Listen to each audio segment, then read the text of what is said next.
Yun o, Crown PA1550 at BF1509PA waiting for unboxing. At hindi lang yan, meron pa po sa loob, Crown 2-way 15 inches, BF155 at PLX15 sa katatlong model na Sakura Integrated Amplifier AV733, AV5000 at AV7000. 4 assembly na speakers, Pro 1860 na 18 inches at GH1260 instrumental vocal speaker. Inayos ko muna ng ganyan dahil may customer order tayo for delivery na Follow Spotlight at Delta X215 na dual 15 inches speaker with GX5000 na amplifier. I'll be right back.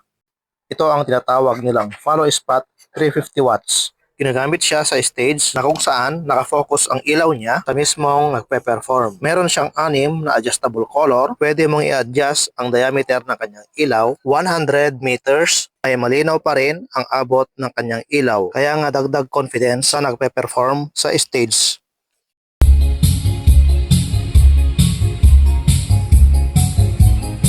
Dahil maraming kailangan gawin, nagtulong-tulong na kami para maimpake itong binili ng ating customer. Dahil ang laging pagtutulungan ay nakakatulong sa ating ekonomiya. Lahat tayo aangat. Bangon Pilipinas.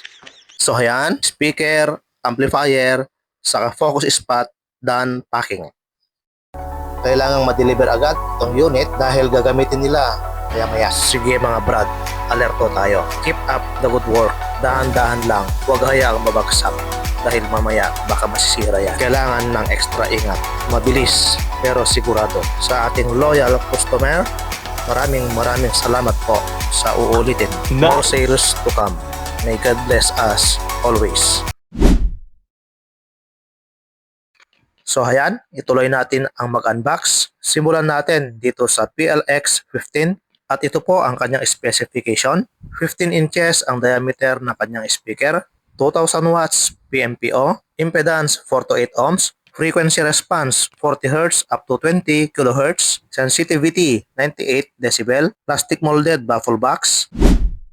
Next, BF155. Ang diameter po ng speaker niya ay 15 inches, 1,500 watts PMPO, 4 to 8 ohms ang kanyang impedance, 103 decibel ang kanyang sensitivity, frequency response 10 Hz up to 20 kHz. Laminated ang kanyang baffle box, speaker stand compatible, pwede siya sa indoor or outdoor setup. Ganon din po sa PLX15, medyo may kabigatan po itong BF155.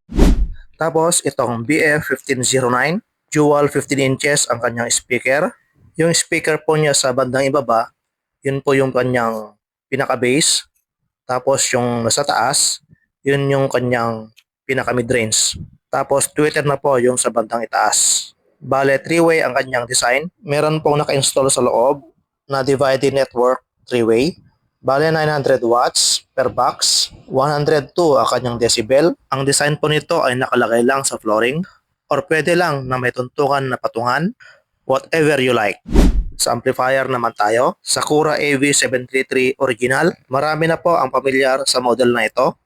Sakura AV5000 naman. Ito ang patok na design na integrated amplifier. Slim sa rack mounted siya. Semi-power amplifier ang kanyang design. Kaya nga may konting kabigatan din. Maganda siyang i-set up sa Pro case. Saka maasahan mo rin siya sa ganda ng tunog. At ang Sakura AV7000, isa ito sa modelo na amplifier ni Sakura. Plain black ang kulay ng kanyang chassis. Meron siyang handle sa rack mounted. Ang kanya pong speaker out ay both binding post saka speak-on. At ang wattage po niya ay 1,600 watts PMPO. Subukan nga nating i-testing sa mga speakers para malaman natin kung paano siya tumunog. Siyempre, kabit na natin yung dalawang speak-on. Testing tayo pag may time. I-power on na natin. Magkaalaman na kung paano siya tumunog.